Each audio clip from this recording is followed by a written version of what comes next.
ప్రభువైన యేసుక్రీస్తు యొక్క పరిశుద్ధమైన నామానికి మహిమ కలుగును గాక. కూడి వచ్చిన మీకు అందరికీ ప్రభు నామములో వందనాలు తెలియజేస్తున్నాను. దేవుడు మిమ్మల్ని దీవించును గాక.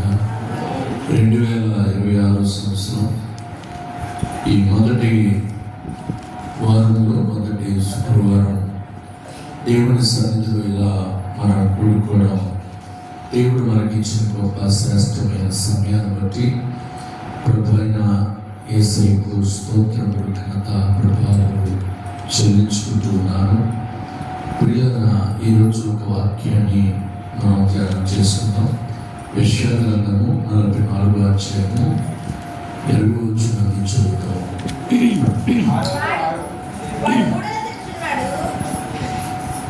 ఇక్కడ చదవబడిన వాక్యం చూద్దాం. 20వ వచనంలో వారి మనస్సు మోసపోయినది, తప్పుదారిని వారిని తీసుకుని పోవచ్చున్నది, వాడు తన ఆత్మను రక్షించుకున్న చాలనని నా కుడి చేతిలో అబద్ధం ఉన్నది కదా అని అనుకున్నటకు వారికి బుద్ధి చాలదు. దేవుని పిల్లలారా, యెషయా గ్రంథము 44వ అధ్యాయంలో 20వ వచనంలో యెషయా భక్తుడు చెప్తున్న మాట మనం చూస్తే, ఇక్కడ శరీర సంబంధమైన ఆహారం కొరకు పోరాడే వారితో మాట్లాడుతున్నాడు.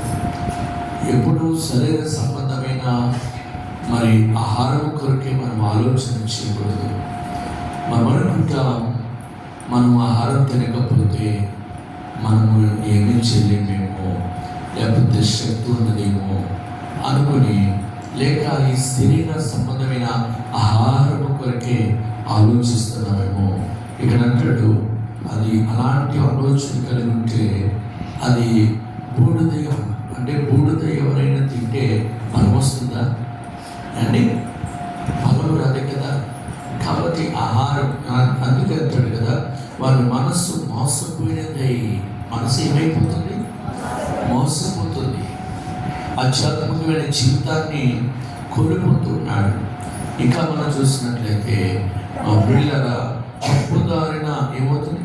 తప్పుదారిన వాడిని తీసుకుని పోవచ్చున్నది. ఏ దారిలో పోతున్నాడు? తప్పుదారిలో పోతున్నాడు. ఈనాడు మనిషి తప్పుదారిన ప్రయాణం చేస్తున్నాడు.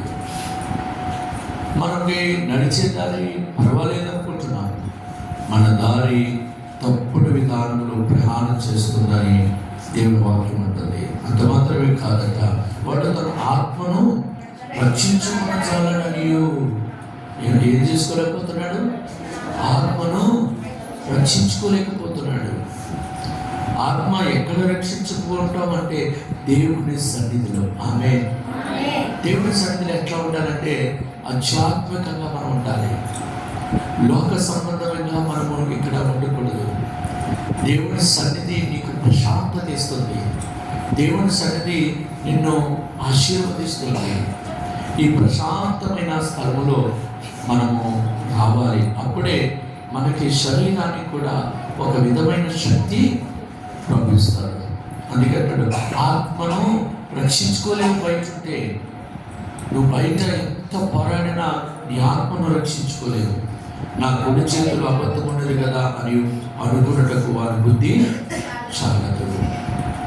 ప్రియులారా, మన చేతి నిండా పని ఉంది అని అనుకోవచ్చు, కానీ ప్రార్థన అనేది లేకపోతే, సహవాసం అనేది లేకపోతే అదంతా వ్యర్థం అంటున్నాడు. సామెతల గ్రంథంలో ప్రియులారా, సామెతల గ్రంథం 23వ అధ్యాయంలో మనం చూసినట్లయితే జ్ఞాని అయిన సులోమోను ఈ గ్రంథాన్ని రాస్తూ అంటాడు. చూడండి, 23వ అధ్యాయము సామెతల గ్రంథం 23వ అధ్యాయము 2-3 వచనాల్లో ఏమైతే మేము తిండిపోతువైన ఎడల నీ గొంతుకు కత్తి పెట్టుకున్నాము, అతని రుచిగల పదార్థములను ఆశింపకము, అవి మోసపుచ్చు ఆహారములు. చూడండి ప్రియులారా, మన శరీరానికి ఇప్పుడు ఆహారాన్ని అందించడానికి మరి ప్రియులారా తిండికి అంత ప్రాధాన్యత ఇవ్వకూడదు. యాకోబు ఆ తిండి విషయంలో కలగూరల వంట కోసము జ్యేష్ఠత్వాన్ని ఏం చేసుకున్నాడు? అనుభవిస్తున్నాడు. కనుక ఇక్కడ ఏమంటున్నాడంటే, ఒకవేళ మనము ఉపవాసం ఉండలేకపోతున్నాం. ఇక్కడ ఏమంటున్నాడంటే, శుక్రవారం ఒకరోజు నెలకు ఒకసారైనా ఉపవాసం ఉండి ఆయన శరీరాన్ని తీసుకుంటే చాలా శక్తివంతుంది. ఆమె కానీ ఎప్పుడూ సరైన ఆహారం అందిస్తారు. కానీ ఆత్మకి ఏంటి ఆహారం అంటే ఉపవాసం. ఆమె ఆత్మకి ఏంటి ఉపవాసం? ఏమవుతుంది? శక్తి ఏమొస్తుంది? శక్తి వస్తుంది. కనుక శరీరానికి ఎప్పుడూ ఆహారాన్ని అందిస్తాడు. ప్రియులరా, రాణి రాణి అంటది, నువ్వు ఆత్మకి ఎప్పుడు ఆహారము. ప్రియులరా, దేవుని సన్నిధిలో కొద్ది నిమిషాలు మనం పరిపూర్ణంగా దేవుని స్తుతించడానికి ఆయన వాక్యం అనే ఆహారాన్ని మనం భుజించాలి. అప్పుడు ఆత్మ ఏమవుతుంది? బలపడుతుందట. ఏమవుతుంది? బలపడుతుంది. ప్రియుల పరిశుద్ధ గ్రంథంలో మనం చూస్తే ఇక్కడ ఒక వాక్యం మనం చూడబోతున్నాం. చూడండి, యెషయా గ్రంథంలో ఒకసారి మరలా 55వ అధ్యాయం, యెషయా గ్రంథం 55వ అధ్యాయము 2వ వచనం చూస్తే, ఆహారము కాని దాని కొరకు మీరెలా రూకలిచ్చిదరు, సంతృష్టి కలుగజేయని దాని కొరకు మీ కష్టార్జితమును ఎందుకు వ్యయపరచెదరు? నా మాట జాగ్రత్తగా ఆలోచించి మంచి పదార్థము భుజించుడి, మీ ప్రాణము సారమైన దాని యందు సుఖింపనీయుడి. ఆమె ప్రియులారా, దేని కొరకు మనం రూకలిస్తున్నామంట? ఆహారము కానీ దానికోసం. ప్రియులారా, దానికోసం ఎంతో వెచ్చిస్తున్నాం, ఎంతో ప్రయాసపడుతున్నాం, డబ్బు ఖర్చు పెడుతున్నాం. అది నీకేదో తృప్తిస్తుందని, బలమిస్తుందని అనుకుంటున్నాం. ఏమి ఇవ్వదది. నా మాట వినండి, ఏమంటున్నాడు? సంతృష్టి కలుగు చేయి దాని కొరకు మీ కష్టార్జితం ఎందుకు సంతృష్టి ఉండదు. ఎంత భయంకరమైనటువంటి విషయాన్ని ప్రియులారా దేవుడు చెప్తున్నాడు. ఏంటి ఆ భయంకరమైన విషయం అంటే, ఎప్పుడు మనం శారీరకంగానే ఆలోచిస్తాం. శరీరాన్ని ఏది కోరుకుంటుంది? ప్రియులారా, మంచి మంచి ఆహారం. యూట్యూబ్ కొడుతుంటే ప్రియులారా, ఒక అమ్మాయి నిన్న ఆదివారం, ప్రియులారా, చిన్న అమ్మాయి, ఆ ఇంట్లో చాలామంది పెద్దోళ్ళు ఉన్నారు, తనకంటే పెద్ద అక్కలు ఉన్నారు. ఆ పిల్ల చిన్నపిల్ల. నేను ఆదివారము నిన్న జనవరి కదా, నిన్న జనవరి మొదటి రోజు కనుక ఆరాధన జరిగింది. ఆ మధ్యాహ్నం అయ్యాక మా ఇంటికి భోజనానికి బిర్యానీ చేసింది. భోజనానికి రమ్మంటే ఆ బిర్యానీ, హైదరాబాద్ బిర్యానీ ఎలా ఉంటుందో అంత టేస్టీగా ఉంటుంది. తేడా చూస్తే చిన్న బిడ్డ, అమ్మ ఇది ఎవరు ఉండాలమ్మా అని అంటే, అంటే నేను ఉంటానంటే ఇది ఎలా ఉంటుంది. పిల్లరా, యూట్యూబ్లో కొడితేనంట ఎలా వండాలో నేర్చుకున్నట్ట. అంటే మనిషి దేనికోసం ప్రయాసపడుతున్నాడు? తిండి కోసం. ఎలాంటి శ్రేష్టమైన ఆహారము మరి బాగుంటుంది. రుచి ఏంటండి? మనిషికి రుచికరమైన దాని కొరకు ప్రయాసపడుతుంది. నిజంగా తింటే ఆశ్చర్యపోయాం. పిల్లరా, ఒక్కొక్కరు దాని కొరకు ఆలోచన. ఏ మంచి పిండి వంటలు. ఈ మధ్యకాలంలో నా కుమార్తె ఎక్కువ భూమి తల్లి ఏం చేస్తుందంటే, కూరలు ఎలాగా, పచ్చడి ఎలాగా వండాలి ఇవన్నీ యూట్యూబ్లో పెడుతూ ఉంటుంది. నిజంగా ఆయన చూస్తే ఎలా పెడుతుందో ఆశ్చర్యం ఉంటుంది. అంటే అయ్యి కూడా జనాలు ఎక్కువగా అయ్యో చూస్తున్నారు. ఇంటికాడ ఏది వాక్యాన్ని వెతికేవారుగా ఉన్నారా? వాక్యం కొరకు తక్కువ, శరీర ఆహారం కొరకు ఎక్కువ. కనుక నిజంగా లోకం అలా ఉంది. లోకం దేనికి ఎక్కువగా ప్రాధాన్యత ఇస్తుంది? ప్రియులారా, లోకం దేనికి. మనం అలాగా ఆలోచన కలిగినట్లయితే మరి శరీరానికి అంత ప్రాధాన్యత ఇస్తే ఆత్మ కూడా ఇవ్వాలైపోద్దా? అమ్మా, శరీరానికి ఎంత ఆలోచిస్తున్నావే, రోకలు కాని దాని కొరకు, అంటే పిల్లల ఆహారం కాని దాని కొరకు అది నీకు బలమిస్తుందా? శక్తి ఒకవేళ పడకపోతే ఏదో బలహీనత వస్తూ ఉంటుంది. ప్రియులారా, ఇక్కడ అంటాడు కదా, నా మాట జాగ్రత్తగా ఆలోచించి మంచి పదార్థం భుజించడి. ఏ పదార్థం? అది ఎక్కడుంది? యూట్యూబ్లో దొరికిందా?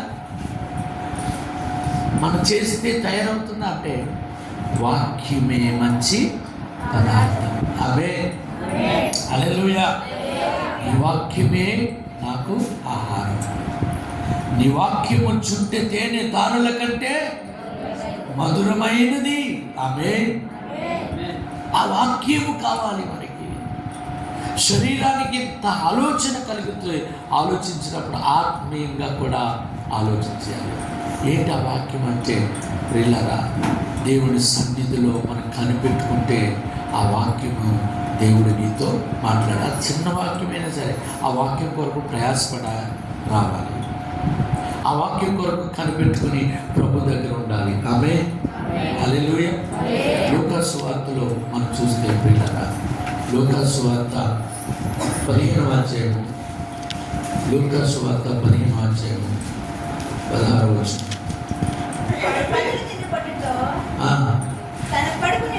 వాడు పందులు తిను పట్టుతో తన కడుపు నింపుకొని ఆశపడేను, కానీ ఎవడను వారికి ఏమీ ఇవ్వలేదు.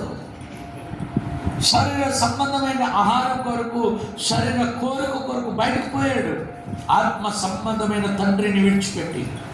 అక్కడ ఆహారం లేదు. ఏ ఆహారం అంటే ఆత్మ సంబంధమైన ఆహారం లేని చోటికి శరీర సంబంధమైన ఆహారం కొరకు పరిగెత్తాడు.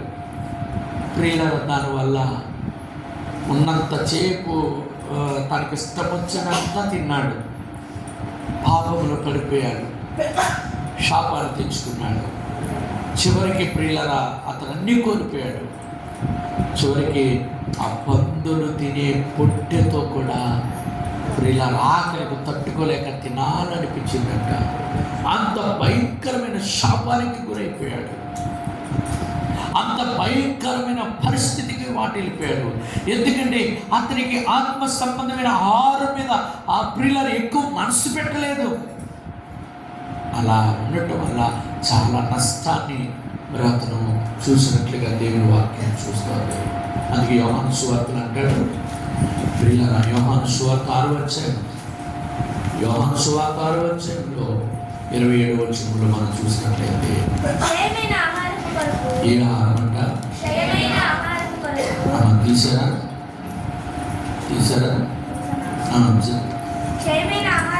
క్షయమైన ఆహారము కొరకు కష్టపడకుడి, కానీ నిత్య జీవము కలుగు చేయు అక్షయమైన ఆహారము కొరకే కష్టపడుడి.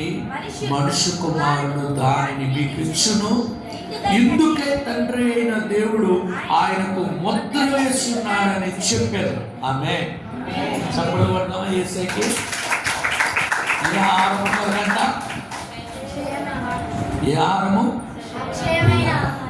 అక్షయమైన ఆహారం కొరకు ఏం చేయాలంట? కనిపెట్టుడి, కష్టపడుడి. ఆహారం కొరకే కష్టపడుడి. దేని కొరకట? క్షయమైన ఆహారం కొరకు కాదట. దేని కొరకు? క్షయమైన ఆహారం కొరకు కష్టపడుకుని, కానీ దాని కొరకు కష్టపడుతున్నాం మనం. ఉదయం తింటాం, మధ్యాహ్నం తింటాం, మరలా సాయంత్రం తింటాం, మరలా తింటాం. ఏకవర్షం 3 రోజులు ప్రార్థన పెట్టేసి అనుకోండి. అది నిద్ర లేదు బాబు, రోజు పాస్టర్ గారు రోజు ప్రార్థన పెట్టేస్తున్నాడండి బాబు కదండి. కానీ రోజు ప్రార్థన.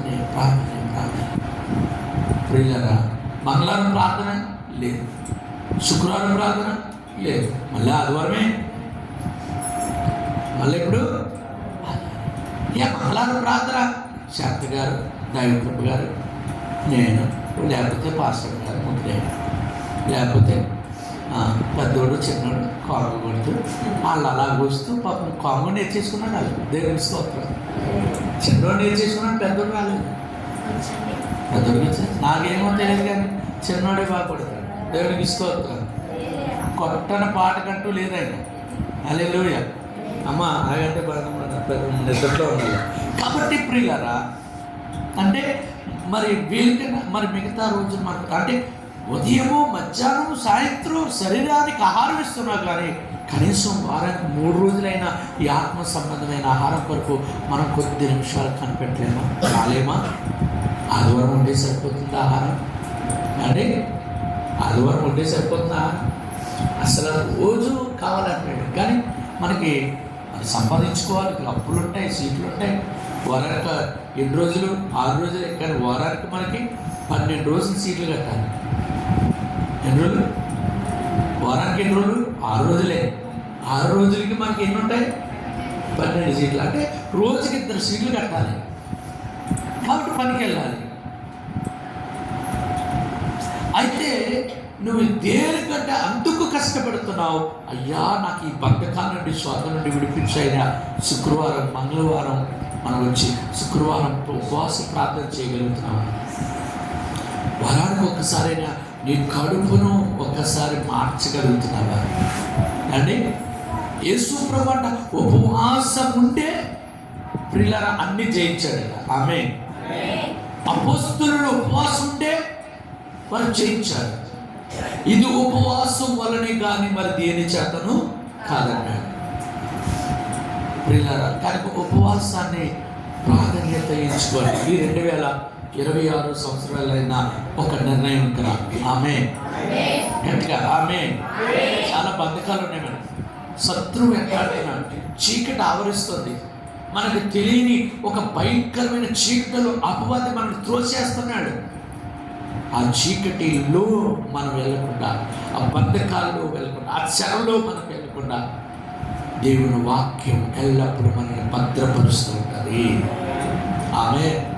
కాబట్టి దానికోసం మనకి ఉపవాసం చాలా అవసరం. మన బలహీనలో యేసు ప్రభువే పరిశుద్ధుడే 40 రోజులు ఉపవాసం ఉన్నాడంటే మనం ఉండాలంటుందా? ఆమా, ఆయన ఉపవాసం ఉండాలా? అవసరమా అండి? ఆయన ఉపవాసం అవసరమా? ఉపవాసం లేకపోతే జయించలేడా అండి? జయించలేడా? మరి ఎందుకున్నాడు? ఒకవేళ నువ్వు నేను కూడా ఉపవాసం ఉండవేమో అని ఆయన ఈ లోకంలో ఆయన ఏం చేశాడు? ఉపవాసం ఉండి మనకి మాదిరి రుచి వెళ్ళిపోయాడు. స్తోత్రాలు. మనకు ఆయన ఏమై ఉంచాడు? మాదిరి. నువ్వు చేయవేమో. ప్రియులారా, దేవుడు చెప్తున్నాడు మనకి మాదిరికరమైన బోధన అందించాడు. కనుక దేవుని బిడ్డలారా, దేవుడు అంటున్నాడు అక్షయమైన ఆహారం కొరకు కష్టపడుతున్నాం. ప్రియులారా, కష్టపడాలి. క్షయమైన ఆహారం కొరకు రాత్రి పగలు కష్టపడుతున్నావు.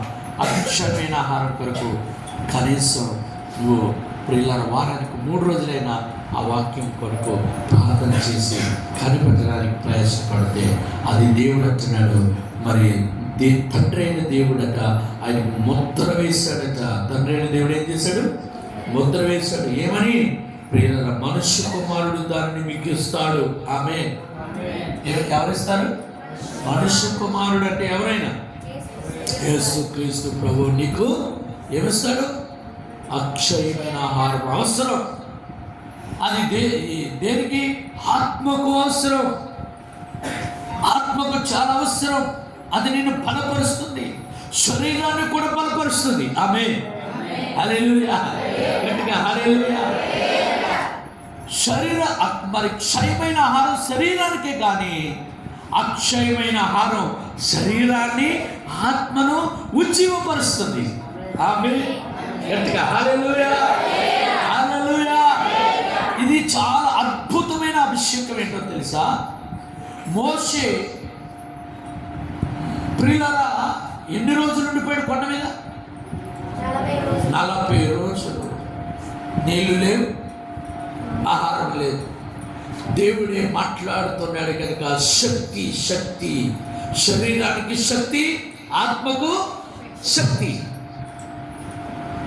క్షయమైన ఆహారం ఉందే చూడండి. వాడు తిని తిని తిని పొట్టు కూడా తినేద్దాం అనుకున్నాడు. ఏ పొట్టు అంటే పందులు మేసే పొట్టు. బలహీనం అయిపోయాడు. కానీ వాక్యం ఉందే ఆత్మ కొరకు ఆహారం ఉంది. దేవుని వాక్యం కొరకు నువ్వు సిద్ధపడితే మాత్రం అది శరీరాన్ని ఉజ్జీవపడుతుంది, బలపరుస్తుంది, శక్తినిస్తుంది. ప్రియుల కొండలను పెకలించగలిగే బలాన్ని ఇస్తుందంట ఈ వాక్యం. ఏదని? అక్షయమైన ఆహారం. ఏంటంటే యేసయ్య మాటలు, వాక్యం. ఆమె అది మనకు కావాలి. ఆమె దాని కొరకు మనం ప్రయాస పడాలి. ఎప్పుడెప్పుడు పడాలి? ఆదివారం ఒక్కరోజే కాదు. మనం ఒక నిర్ణయం ఉంది, మంగళవారం, శుక్రవారం, ఆదివారం, ఈ 3 రోజులైనా మనము దాన్ని పూర్తిగా ఈ సంవత్సరం మానకుండా మనం ఒత్తుముగాక. ముగ్గురే కాదండి ఇక్కడ ప్రియులారా, ముగ్గురే కాదు. హాజరు ఉండదు. యేసయ్య అత్తకు మనకు హాజరు. ఆమె ఒకవేళ వేస్తే కొన్ని ఆలొస్తాం, మరలా అయిపోతాం. యేసయ్య నిన్ను చూడాలంటే, యేసయ్యకి నీకు మేలు చేయాలంటే నిజంగా ఇది మనము చేసినట్లయితే దేవుడు నిన్ను ఆశీర్వదిస్తాడు. ఆమేన్. నీ బంధకాలు తెగిపోతాయి. ఆమేన్. హల్లెలూయా. పంచులైపోతాయి. ఆమేన్. నువ్వు ఆశీర్వాదంగా ఉంటావు. ఆమేన్. హల్లెలూయా. రాత్రి, మొదటి రాత్రి ప్రభు నీకు నాకు సవాల్ చేసి ప్రభు చెప్తున్నాడు, దేవుని మాట శక్తివంతమైనది. పిల్లరా, మరి ఆత్మ సంబంధమైన ఆహారం కావాలి మనకి. ఏ ఆహారం కావాలి? ఆత్మ సంబంధమైన ఆహారం, శరీర సంబంధమైనది. యెషయా గ్రంథంలో మనం చూస్తే, యెషయా గ్రంథం 25వ అధ్యాయం, యెషయా గ్రంథం 25వ అధ్యాయము 6వ వచనం. ఈ పర్వతము మీద సైన్యములకు అధిపతి యెహోవా సమస్త జనముల నిమిత్తము త్రొవ్విన వాటితో విందు చేయును. మట్టి మీదనున్న ద్రాక్షారసంతో విందు చేయును. మట్టి మీదనున్న ద్రాక్షారసంతో విందు చేయును. మూలుగులు గల క్రొవ్వున వాటితో విందు చేయును. మట్టి మీద నిర్మలమైన ద్రాక్షారసంతో విందు చేయును. చూడండి, ఇక్కడ ఏమంటున్నాడంటే, ఈ పర్వతం మీద సైన్యములకు అధిపతి యెహోవా సమస్త జన్మల నిమిత్తం క్రొవ్విన వాటితో విందు చేయును. ఆమేన్. క్రొవ్విన వాటి విందు. ఏంటి ఆ క్రొవ్విన వాటి అంటే? ఇక్కడ శరీర సంబంధమైనది కాదు. పర్వతం మీద అంటే ప్రియులరా, అది అభిషేకంతో కూడిన ఆహారము, అది దేవుని యొక్క వాక్యమైన ఆహారం. ఆమేన్. ప్రియులరా, ఇది శరీర సంబంధమైనది కాదు ఆ విందు. ప్రియులరా, ఈ క్రొవ్విన వాటు, ప్రియులరా ఇక్కడ చెప్తున్న ద్రాక్షారసం విందు, ఇవన్నీ ప్రియులరా ఎవరి సంబంధమైనది అంటే ప్రియులరా ఇది ఆత్మ సంబంధమైన విందు. ఆమె ఇర్మియా గ్రంథం చూడండి, ఇర్మియా గ్రంథం 3వ అధ్యాయం 15వ వచనం. ఇర్మియా గ్రంథం 3వ అధ్యాయము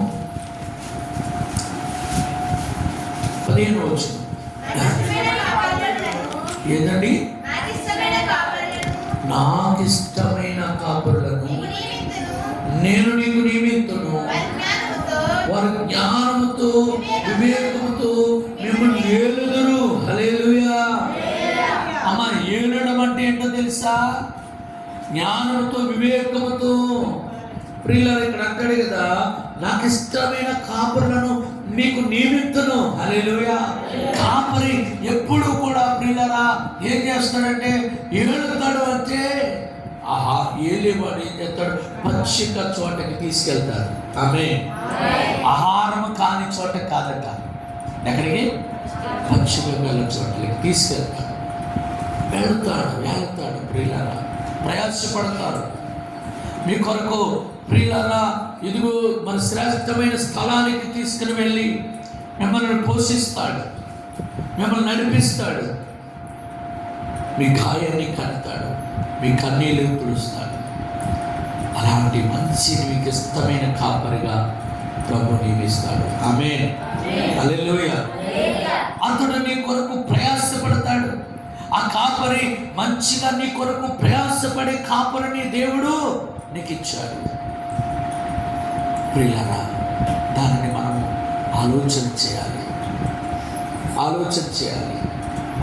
ప్రార్థన చేస్తూ ఉంటారు మీ కొరకు.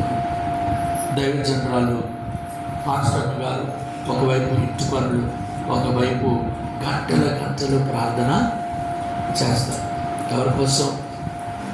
తన కుటుంబం కోసం. ఆ కుటుంబం కోసం కాదు, మీ అందరి కోసం కూడా ఎంతో ప్రయాసపడతారు. ఆమె ఎస్కేల్ గ్రంథంలో మాత్రం 34 వచ్చాము. ఎస్కేల్ గ్రంథం 34 వచ్చాము 14 వచ్చాము.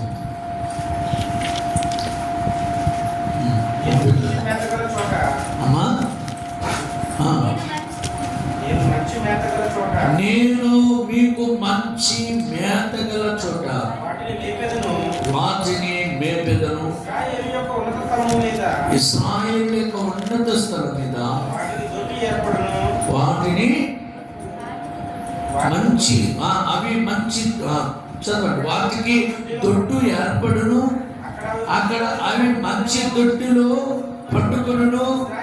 ఇశ్రాయేలు పర్వతముల మీద బలమైన మేత గల స్థలమందు అవి మేను. హల్లెలూయా. ఇప్పుడు మనకి మేత కావాలి ఈ సంవత్సరం. ఆమె ఏం కావాలి? మేత. 2026 వాక్యం అని మేత కావాలి. అది లేకపోతే చాలా ప్రమాదం ఉండి కొద్ది చాలా ప్రమాదాలు ఉన్నాయి. 2026 సంవత్సరంలో పడిపోయాం, పర్వాలేదు, మనం చాలా గొప్పవారు అనుకుంటూ ఉంటాం. కానీ రానున్న దినాలు ఎలా ఉంటాయి ఎవరికి తెలియని పరిస్థితుల్లో ఉన్నాయి. కనుక ప్రియుల సమయం ఉండగానే సద్వినియోగపరుచుకునే సమయం ఇది. ఆమె ఆ మేత మేయాలి. మనం ఆ చోటును మనం ఉపయోగించుకోవాలి. ఆ అవకాశాన్ని ఉపయోగించుకోవాలి. ఇష్టం వచ్చినట్లు మనం పరిగెట్టే కాలం కాదు ప్రియులారా. చూడండి ఎన్ని గత సంవత్సరంలో ఎన్ని వరదలు వచ్చేసాయో, ఎంత ప్రమాదంలో ఎంత భయంకరమైన ప్రమాదాలు జరిగాయో. ఈ సంవత్సరం కూడా ఇది మంచిది అనుకుంటున్నావేమో, కానీ అది దేవుడి దొడ్డులో ఉంటేనే మంచిది. ఆమె ఎక్కడ ఆయన దొడ్డు, ఆయన ఏర్పాటు చేసిన దొడ్డులో ఉంటేనే క్షేమం. ఆమె హల్లెలూయా. ఆ బలమైన కృపను దేవుడు మనకి ఇచ్చునుగాక. ఆ సన్నిధిని మనం అనుభవించుదుముగాక. హల్లెలూయా. కాబట్టి దేవుడు బిడ్డలారా, ఇది చాలా ప్రాముఖ్యమైనది. మనకి చూస్తూ ఉన్నాం యోహాను సువార్త 6వ అధ్యాయంలో 51వ వచనంలో ఎక్కడి నుండి దిగి వచ్చిందట? పరలోకము నుండి దిగి వచ్చిన జీవాహారము నేనే. ఎవడైనను ఈ ఆహారము భుజిస్తే వాడు ఎల్లప్పుడూ జీవిస్తాడు.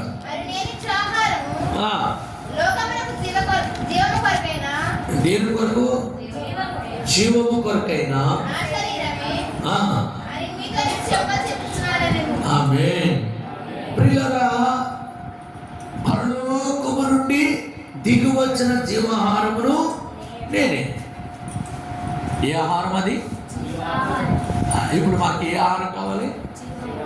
జీవాహారం. ఇప్పుడు మనం శరీర సంబంధమైన ఆహారము మళ్ళీ నేర్చుబడిపోతాం. అది శరీరానికి అందించాలి.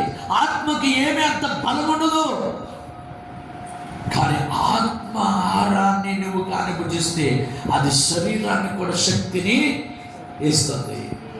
అంత గొప్పది, అంత గొప్పదండి, అంత శక్తివంతమైనది. ఆ ఆహారం కొరకు మనం ప్రయాసపడాలి.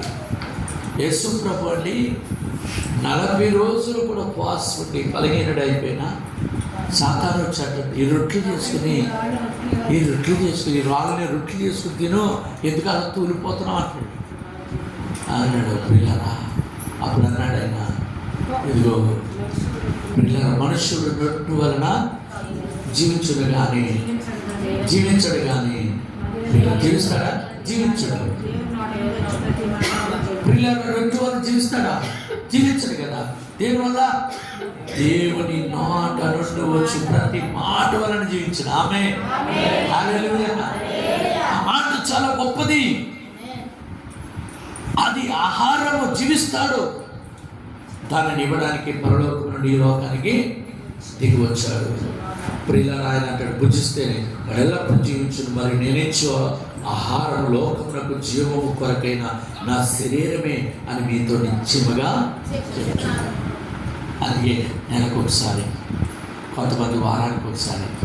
ప్రియులారా, ఇట్లా ఎందుకు తీసుకుంటారంటే ఆయన మనలో ఎప్పుడు జీవించాలి. మనలో ఆయన జీవించాలంటే ఆయన శరీరం కొరకు మనం ప్రయాసపడాలి. అది కేవలం ప్రియులారా వివాహం కొరకు బాప్తిసం కాదు, లేకపోతే ఆ బాప్తిసం తీసుకున్నాక ఆ తర్వాత మరలా ఎవరో ఇంకొకరు చెప్పారని మళ్ళీ తండ్రి కుమార పరిశుద్ధాత్మ కాక మళ్ళీ ఏదో ఒక బాప్తిసం తీసుకుంటూ మరలా మరి రకరకాలుగా తీసుకుని నీ హృదయాన్ని మార్చుకోవడం కాదు. కానీ దేవుని బిడ్డలారా, ఒక్కసారి వెలిగించబడుతున్నాడు. మరలా పిల్లలు చూడ, ఒకసారి వెలిగించబడ్డావు కదా, నువ్వు వెలిగించబడ్డావు, ఆ వెలుగులో ఉండాలి. ఆమేన్, హల్లెలూయా. ఆ వెలుగు ఆరిపోకూడదు. ఆమేన్. అది ఆరిపోతుందంటే ఏదో చీకటి నిన్ను ఆవరిస్తుంది కనుక ఆ చీకటి నీకు ఆవరించినప్పుడు అది తెలుసుకొని ఆ వెలుగును మరలా నువ్వు మరి కలిగి ఉండడానికి ప్రయత్నించాలి. కానీ ఆ వెలుగులో నువ్వు ప్రయాణం చేయాలి. ఆమేన్. ఆ జీవాహారం యేసయ్య. ఆమేన్. ఆ జీవాహారం యేసయ్య. 1 కొరింథీ పత్రిక 10వ అధ్యాయంలో అంటాడు కదా, 1 కొరింథీయులకు రాసిన పత్రిక 10వ అధ్యాయం 3వ వచనం, అందరూ ఆత్మ సంబంధమైన ఒకే ఆహారమును భుజించిరి. ఎవరు? అందరూ ఆత్మ సంబంధమైన ఆహారము భుజించరి, ఒకే ఆహారమును భుజించరి. అందరూ ఆత్మ సంబంధమైన ఒకే పానీయమును పానం చేసిరి. ఏలైనా తమ్మును వెంబడించిన ఆత్మ సంబంధమైన బండలోనిది త్రాగిరి. ఆ బండ క్రీస్తే. ఇశ్రాయేలీయులు అందరూ కూడా పరలోకం నుండి వచ్చిన మన్నాను, ఒకటే మన్నాను తినేవారు. ఆ బండలో వచ్చిన నీళ్లు తాగేవారు. ఆ మన్న ఎవరు? యేసయ్య. ఆ బండ ఎవరు? యేసయ్య. స్తోత్ర. వారు తెలియని రీతిలో ప్రభుని సూచారు. ఈరోజు మనం తెలుసుకుని ప్రభుకు దూరం ఉంటున్నాం. వాళ్ళు తెలియకుండా ప్రభు రుచి చూశారు, మనం తెలుసుండి రుచి చూడలేకపోతున్నాం. తెలుసుండి తెలిసి మనం జారిపోతున్నాం. పర్లేదు, వచ్చే నెల వాయిదాలు వేసుకుంటున్నాం. దేవుని బిడ్డలారా, ఈరోజు మనము ఆయన జీవాహారాన్ని మనం భుజించుదుము గాక. హల్లెలూయా. అది వాళ్ళందరూ కూడా ఆ కాలంలో ఎంతో ధన్యులయ్యారు. మోషే కాలంలో. ఈరోజు కూడా మనం ఎంతో ధన్యులుగా ఉన్నాం. ఆమేన్. ప్రకటన గ్రంథంలో అంటాడు, పిల్లల 2వ అధ్యాయం 7వ వచనంలో చివరిగా మాట చెప్పుకుని ప్రాథమిక వెళ్దాం. చెవి గలవాడు ఆత్మ సంఘములతో చెప్పుచున్న మాట వినుగాక. జయించువానికి దేవుని పరదేశంలో జీవ వృక్ష ఫలములు భుజింపనిత్తును. ఏం చేయాలి మనం? ప్రియులారా, ఏం చేయాలి మనం? జయించాలి. ఏం చేయాలి? దేన్ని? శరీరాన్ని జయించాలి. ఆమేన్. శరీరం ఎప్పుడు ఆకలి పెట్టు అంటది. ప్రియులారా, శరీరానికి ఆత్మకి ఎప్పుడు వైరమే. ఏం కలిగింది? వైరం. ఎప్పుడు వైరం కలిగింది. కోతులాగా, కోత అనుకుంటుంది ఉపాసం ఉందా అనుకున్నాను. ఏమనుకుంది? దానికి కూడా ఆశ కలిగింది. ఇలా ఉన్నారు, నేను ఎందుకు పడతాను. అయితే మళ్ళీ తనకు మళ్ళీ అనుకుంది, కానీ మళ్ళీ ఆలోచన వచ్చింది. అమ్మ ఉపవాసం ఉన్నాక మళ్ళీ చెట్లు ఎగరటానికి ఓపిక ఉండదేమో అనుకుని ఏం చేసిందట, మళ్ళా అన్నీ తెచ్చుకుని పక్కనెట్టుకుందాం అనుకుంటుందట. పక్కనెట్టుకున్నాక స్టార్ట్ చేసిందంట. స్టార్ట్ చేసినప్పుడు అనుకున్నదంట, మళ్ళా నీరసపడిపోయి అది తీసుకోవడానికి నా చేతులకు ఓపిక రాదేమో, దగ్గరెట్టుకుంటానని మళ్ళా ఏం చేసుకుంది? దగ్గరెట్టుకుందంట. మళ్ళా ఆలోచన వచ్చిందంట. ఏమని? ఓ బాబు దగ్గరెట్టుకున్నాను, ఒకవేళ నీరసపడిపోయి దగ్గరికి ఇలా తీసుకోలేనేమో అని నోటి దగ్గర ఎట్టుకుందాం అనుకుని ప్రారంభించిందంట. ప్రారంభిస్తే మళ్ళీ చివరికి ఒక ఆలోచన వచ్చిందట. సర్లే, తినేసి ఉపవాసం ఉందా? ఏమంటుందట? తినేసి ఎలాగా తెచ్చుకున్నాను కదా, ఇక తినేసి ఉపవాసం ఉంటాం అనుకుందట. తినేసి ఉపవాసం ఇంకా ధ్యానం చేసిందంట. ధ్యానం చేస్తే ఇంకా ఏముంటాయి నిద్రే నిద్ర. ఆమె హల్లెలూయా, నిద్రే నిద్ర. మా అమ్మగారికి ఎంత మంచి నిద్ర, స్తోత్రం. ఈరోజు హాస్పిటల్కి వెళ్ళాను, అమ్మ ఇక్కడ ఉన్నాను, నా ప్రియులారా నిద్రే నిద్ర. ప్రియులారా ఆ నిద్ర ఎవరికి ఇచ్చావమ్మా? నాకు ఇచ్చావా? మా అబ్బాయికి ఇచ్చినట్టు. దేవునికి స్తోత్రం. ఎంత మంచి నిద్ర. హల్లెలూయా. దేవుడి పిల్లలారా, ఈరోజు మనం చూసినట్లయితే, ఈరోజు మనం ఆలోచన చేసినట్లయితే ప్రియులారా, శరీర సంబంధమైన ఆహారము కోసం మనం ప్రయాసపడకూడదట. అది కేవలం బలహీనతాయి. దానికోసం పోరాడిన వాడు ఏమీ సాధించలేదు. ఆత్మ సంబంధమైన ఆహారం కొరకు పోరాడు. ఆమె ఈ సంవత్సరం మనం దేని కొరకు? ఆత్మ సంబంధమైన ఆహారం కొరకు మనం ప్రయాసపడతాం. అది ఏం చేస్తుంది? శరీరాన్ని కూడా శక్తినిస్తుంది, ఆత్మీయంగా శక్తినిస్తుంది. దాని కొరకు మనం ప్రయాసపడతాం. దాని కొరకే ప్రయాసపడమంటున్నాడు, దాని కొరకే నువ్వు సిద్ధపడమంటున్నాడు. ఆమె అది దాన్ని నువ్వు శరీరాన్ని జయించంటున్నాడు. దేన్ని జయించాలి? శరీరాన్ని జయిస్తే ఆత్మీయంగా మనం బలపడతాం. ఆత్మీయంగా బలపడాలి. అందుకొరకు నిన్ను నీవే రాత్రి పరీక్షించుకొని అలాగా చేస్తే ప్రియులారా నువ్వు జయించాలి. దేన్ని? మొదట శరీరాన్ని. చెప్పండి, దేన్ని?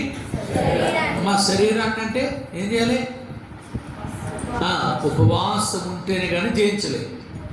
ఉపవాసం ఉండి జయిస్తే అన్ని జయించేస్తాం. ఆమె సాతాన్ని జయించేస్తాం. చీకటి, చెర ఇవన్నీ కూడా జయించి సత్యమైన మార్గంలో నడవగలవు. ఆమె హల్లెలూయా. ఎందులో నడవగలవు? ఎందులోని? సత్యమైన మార్గంలో నడవగలవు. హల్లెలూయా, హల్లెలూయా. ఎందులో నడవగలవు? ఎందులో అండి? సత్యమైన మార్గంలో మనం నడవగలం. దానిని మనం చేయించినప్పుడు ఆయన అంటాడు కదా, అప్పుడు ఏమవుతుంది? పరదేశంలో ఉన్న జీవవృక్ష ఫలములు. ఎక్కడుంది ఇది? పరదేశంలో ఉన్న, అంటే జీవవృక్ష ఫలము దేవుడు ప్రియుల ప్రారంభంలో నాటాడు భూమి మీద. ఎక్కడ నాటాడు? ప్రారంభంలో. ఎక్కడ వేసాడు ఇది? ఎక్కడ? ఆ జీవవృక్ష ఫలం ఎక్కడుంది? ఏదైనా తోటలో వేసాడు ఆ జీవవృక్ష ఫలం. మరి ఆ జీవవృక్ష ఫలం ఇప్పుడు భూమి మీద ఉందా? లేదు. ఏమైపోయింది? నోవహు కాలంలో అది ఏమైపోయింది? నోవహు కాలంలో ఏమైపోయింది? నీటి ద్వారా అది ఇలా కొట్టుకుపోయింది. మళ్ళా ఫలము దేవుడే వేయాలి కనుక మానవుడు ఎవ్వరు వేయలేకపోయాడు, వేయలేదు కూడా. మరలా అది ఎక్కడ పెట్టాడట? పరదేశంలో ఉంది. ఎక్కడుంది? పరదేశి. పిల్లరా పరదేశి. యేసుప్రభు చనిపోయాక నేడు నీవు నాతో కూడా పరదేశంలో ఉంది. ఆమె ఆయన శిలువ మీద ఉన్న దొంగలతో ఒకటితో మాట్లాడుతూ కదా, నేడు నీవు నాతో కూడా పరదేశి. పరలోకము కాదు, ఎక్కడ? పరదేశి. తర్వాత పరలోకము ఎప్పుడది? ప్రియులారా రెండప్ప దేవుడున్న స్థానం పరలోకం. ఆమె పరదేశ్. ఇప్పుడు భక్తులందరూ ఎక్కడున్నారు? పరలోకానికి వెళ్ళలేదు. ఇంకా ఎవరు ఎక్కడున్నారు? చాలా మంది పరలోకానికి వెళ్ళిపోయారు అనుకున్నాం, పరలోకానికి వెళ్ళలేదు. ఎక్కడున్నారు భక్తులు? పరదేశంలో ఉన్నారు. పరదేశంలో నుండి పరలోకానికి వెళ్ళిన వాడు ఎవరు? యేసుప్రభు ఒక్కడే. ఆమె హల్లెలూయా. గట్టిగా స్తోత్రం. హల్లెలూయా.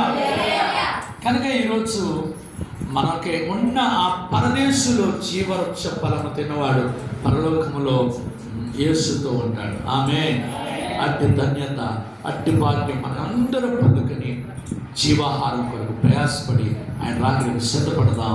దేవుడి వాక్యం దీవించిన కాక.